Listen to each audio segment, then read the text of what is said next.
एक ऐसा पश्तून रहनुमा जिसकी तहरीक ने नेल्सन मंडेला और महात्मा गांधी को वर्ताए हैरत में डाल दिया था, जिसने अपनी आधी जिंदगी जिस पश्तून वतन के लिए जेल काटी, लेकिन उस वतन में दफन होना गवारा न किया। एक ऐसा लीडर जिसके जनाजे में दुश्मन मुल्क का वजीर आजम तो आ गया, लेकिन अपने मुल्क का सदर देखने भी ना गया। ये थे फ्रंटियर गांधी, फख्रे पश्तून, फख्रे अफगान, खान अब्दुल गफार खान। आज की वीडियो में हम बाचा खान की गांधी और इंडिया से कुर्बत और कायदे आजम और पाकिस्तान से दूरी की वजूहात और उन पर लगने वाले गद्दारी के फतवों के बारे में जानेंगे। वीडियो देखने से पहले चैनल को सब्सक्राइब कर लें ताकि आपको हमारी आने वाली वीडियोस मिल सकें। शुक्रिया। आज पाकिस्तान के किसी भी 10 साला बच्चे से अगर गैर मुसल्लह फ्रीडम फाइटर का पूछें तो उसे नेल्सन मंडेला और महात्मा गांधी का तो पता होगा, लेकिन अब्दुल गफार खान का किसी ने नाम भी नहीं सुना होगा, जिसने हमेशा पीसफुल प्रोटेस्ट की और अपनी आधी जिंदगी जेल में गुजार दी। लेकिन हमें जितना भी पढ़ाया और दिखाया गया है उसमें बाचा खान को गद्दार ही कहा गया है। मैं आज यहाँ किसी कोई फतवे लगाने नहीं आया, क्योंकि ये काम जिनका है वो बखूबी सरअंजाम दे रहे हैं। ना ही कोई लंबी चौड़ी तकरीर सुनाने आया हूँ, क्योंकि मुझे पता है आपका वक्त कीमती है। इसलिए बस तारीख का अदना सा स्टूडेंट होने के नाते वो कुछ आपके सामने रखने आया हूँ जो शायद आज तक किसी और ने ना बताया हो। बाचा खान 6 फरवरी 1890 को मौजूदा केपीके के शहर चारसदा के छोटे से गांव इत्मानजई में पैदा हुए। इब्तदाई तालीम पेशावर मिशनरी स्कूल से हासिल की और बरतानवी फौज में भर्ती होने का इरादा किया, लेकिन फौज के पख्तूनों के साथ इम्तियाजी सुलूक की वजह से ये इरादा तर्क किया और अपनी पश्तून कौम को इल्म की रोशनी से मुनव्वर करने का इरादा किया और पीसफुल जद्दोजहद का अहद किया, जिसकी पादाश में उन्हें 39 साल जेल में गुजारने पड़े, जिनमें 17 साल गैरों की और 20 से 22 साल अपनों की जेल में गुजारे। इस तरह वो पीसफुल प्रोटेस्ट की वजह से सबसे लंबी जेल काटने वाले इंसान बन गए। उन्होंने नेल्सन मंडेला से भी ज्यादा अरसा कैदोबंद की सूबतों में गुजारा। उनकी पहली गिरफ्तारी 1919 में रोलेट एक्ट के खिलाफ एहतिजाज की वजह से गिरफ्तार किया, 6 माह कैद काटी। दूसरी गिरफ्तारी 1921 हूदान हिसारी तहरीक की वजह से 6 माह कैद में रहे। 1929 में बाचा खान ने हदाए हिदमतगार पुरम तहरीक शुरू की। 1930 में कांग्रेस ने पूरे हिंदुस्तान में सिविल नाफरमानी तहरीक का ऐलान किया तो बाचा खान पेशावर में इस तहरीक में शामिल हो गए। बरतानवी फौज ने उन्हें गिरफ्तार कर लिया।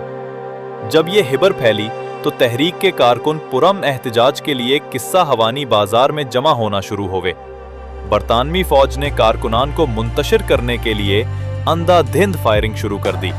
मुसलसल 2 घंटे तक फायरिंग चलती रहे, जिसमें आदादो शुमार के मुताबिक 200 से ज्यादा कारकुन शहीद किए गए। इस वाक़े के बाद बाचा खान ने कारकुनों को बाकी सियासी जमातों से राब्ता करने का कहा, लेकिन कांग्रेस के अलावा किसी जमात ने उनका साथ ना दिया और यहीं से बाचा खान और गांधी की दोस्ती शुरू हुए। इसके अलावा 1941 और 1942 में भी उन्हें बरतानवी हुकूमत ने गिरफ्तार किया था। अंग्रेज दौर हुकूमत में वो 16-17 साल कैदो नजरबंद में रहे। बाचा खान पे जो सबसे ज्यादा इल्जाम लगता है कि वो इंडियन एजेंट थे, क्योंकि उनकी मुस्लिम लीग और कायदे आजम की बनिस्बत कांग्रेस और गांधी के साथ दोस्ती बहुत ज्यादा थी। वो भी मुत्तहिदा हिंदुस्तान की तकसीम के मुखालिफ थे। इसकी एक वजह यह भी थी कि जब किस्सा हवानी में कत्लेआम के बाद तहरीक के कायदीन ने सिलिम लीग समेत बाकी जमातों से राब्ता किया तो किसी ने साथ ना दिया। वाहिद गांधी थे जिन्होंने बाचा खान की आवाज पे लब्बैक कहा और इस जुल्म के खिलाफ आवाज उठाए। बाचा खान चूंकि सेक्युलर सोच के थे और मुस्लिम लीग मजहबी सोच पे कायम हुए थी, इसलिए उनके नजरियात भी मुख्तलिफ थे। वो मुल्क के मजहब की बुनियाद पे तकसीम के खिलाफ थे। वो चाहते थे मुल्क मुत्तहिद रहे, जैसे अंग्रेजों से पहले था। 1937 के सूबाए इंतखाबात में कांग्रेस ने बाचा खान की हिमायत का ऐलान किया और कांग्रेस और हदाए हिदमतगार तहरीक ने मिलकर सरहद में हुकूमत बनाए और बाचा खान के बड़े भाई डॉक्टर खान साहब सूबे के वजीर आला बने। 1946 के आम इंतखाबात में भी कांग्रेस ने सूबा सरहद में कामयाबी हासिल की थी। जिस की बड़ी वजह बाचा खान की शख्सियत को करार दिया जाता है। लेकिन जब कांग्रेस ने 2 मुल्की फार्मूला मंजूर किया तो बाचा खान कांग्रेस से काफी नाराज हुए। जब सूबा सरहद में पाकिस्तान या इंडिया से इल्हाक के लिए रेफरेंडम का ऐलान हुआ तो बाचा खान ने एक तीसरे ऑप्शन का कहा, जिसमें पश्तूनों के लिए अलहदा वतन का मुतालबा रखा गया। लेकिन अंग्रेज हुकूमत ने उसे रद्द कर दिया, जिसकी वजह से हदाए हिदमतगार तहरीक ने इस रेफरेंडम का बायकॉट का ऐलान किया और इस तरह मुस्लिम लीग के खान अब्दुल कय्यूम खान की कोशिशों से सूबा सरहद पाकिस्तान में शामिल हो गया। पाकिस्तान की आज़ादी के वक्त सरहद में हदाए हिदमतगार तहरीक की हुकूमत थी, जिसे आज़ादी के 12 दिन बाद पाकिस्तान के पहले गवर्नर जनरल ने बरतरफ कर दिया। इन पे इल्ज़ाम था कि उन्होंने पाकिस्तान के परचम कुशाई की तकरीब में शिरकत ना करके पाकिस्तान से वफादारी मशकूक बना दी। मुस्लिम लीग के खान अब्दुल कय्यूम खान सरहद के वजीर आला बने और हदाए हिदमतगारों के लिए मुश्किलात का एक और दौर शुरू हुआ। अब्दुल कय्यूम खान ने उनके खिलाफ इंतकामी कार्रवाइयां शुरू कर दी। पाकिस्तान बनने के बाद कायदे आज़म और बाचा खान की मुलाकात फरवरी 1948 में हुई थी, जिसके बाद बाचा खान ने फरमाया कि मैंने कायदे आज़म पे वाज़े किया कि हमने कुर्बानियां मुत्तहदा हिंदुस्तान की आज़ादी के लिए दी थी, लेकिन अब पाकिस्तान बन गया है तो हम पाकिस्तान के वफादार रहेंगे। और फिर बाचा खान ने पाकिस्तान की आइनसाज असेंबली से हल्फे वफादारी लिया और पाकिस्तान की अमली सियासत में हिस्सा लेना शुरू किया। इस मुलाकात के बाद कायदे आज़म बाचा खान से काफी हिश थे। बाचा खान ने कायदे आज़म को खाने की भी दावत दी, जिसे कायदे आज़म ने कबूल किया। इसके कुछ अरसे बाद कायदे आज़म पेशावर के दौरे पे गए, जहां सूबे के वजीर आला ने बाचा खान के खिलाफ कायदे आज़म के कान भरे कि हदाए हिदमतगारों पे भरोसा नहीं किया जा सकता, अगर आप उनसे मिलने गए तो आपकी जान को खतरा लाहक हो सकता है।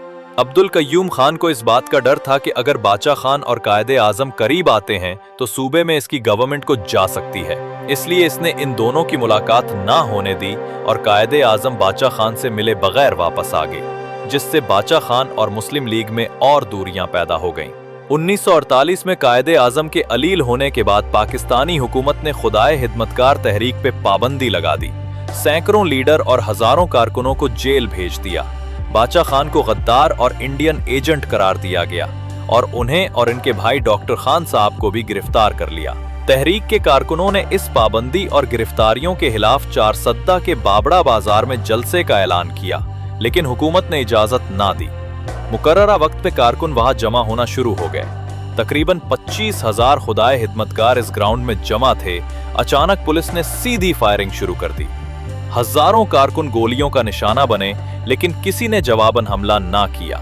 कहा जाता है कि वहां की औरतों ने सरों पे कुरान मजीद रख के पुलिस को फायरिंग रोकने का कहा, लेकिन पुलिस मुसलसल 2 घंटे तक फायरिंग करती रही। कहा जाता है कि इसमें 600 से ज्यादा कारकुन शहीद हुए और कई लाशों को दरियावे सवात में बहा दिया गया।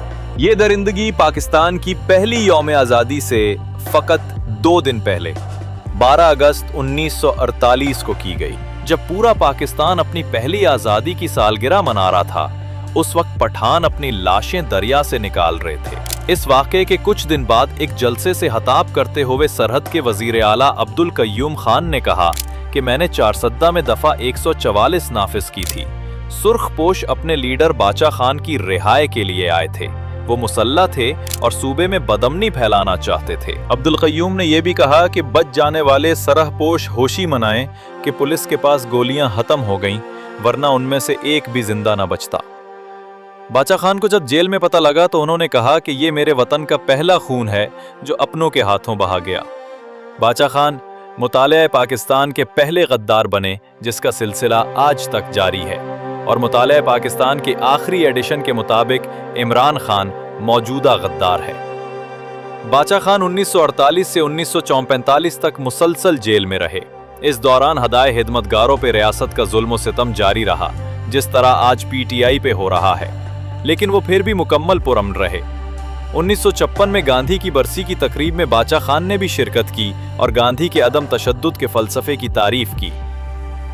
1956 में अयूब खान ने मार्शल लॉ लगा दिया और सारे सियासतदान गिरफ्तार कर लिए। बाचा खान को भी गिरफ्तार कर लिया और 2 साल नजरबंद रहे। 1962 में आज़ादी मिली, लेकिन 1 यूनिट की मुहालफत की वजह से फिर गिरफ्तार हुए। 1964 में मेडिकल बुनियादों पर रहाई मिली और इलाज के लिए लंदन चले गए, जहां अफगान हुक्काम ने उनसे मुलाकात की और उन्हें इलाज के बाद अफगानिस्तान मुंतकिल होने की दरख्वास्त की। इस वक्त उनकी उम्र 74 बरस थी। इलाज के बाद वो अफगानिस्तान चले गए और 1971 तक 7 साल अफगानिस्तान में गुजारे। 1971 में सुकूत ढाका के बाद जुल्फिकार अली भुट्टो ने पाकिस्तान आने की इजाज़त दी। पाकिस्तान में उनका फ़क़ीदुल मिसाल इस्तक़बाल हुआ।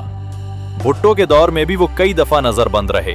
इसके बाद वो दोबारा अफगानिस्तान मुंतकिल हो गए। 1987 में इंडिया की तरफ से उनका सबसे आला सिविल अवार्ड भारत रत्न से नवाजा गया।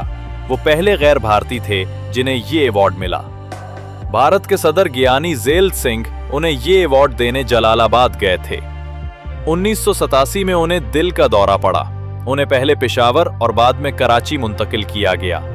बिलाखिर 20 जनवरी 1988 को ये मर्द अहिन 98 साल की उम्र में 40 साल अपनों और गैरों की कैद में गुजारने के बाद हमेशा के लिए दुनियावी कैद से आजाद हो गया। जिस मुल्क में खिदमत जुर्म, वहाँ खिदमत के लोग पैदा नहीं होते। उनकी मैयत को पेशावर मुंतकिल किया गया, जहां उनके जनाजे में लाखों अफराद शरीक हुए।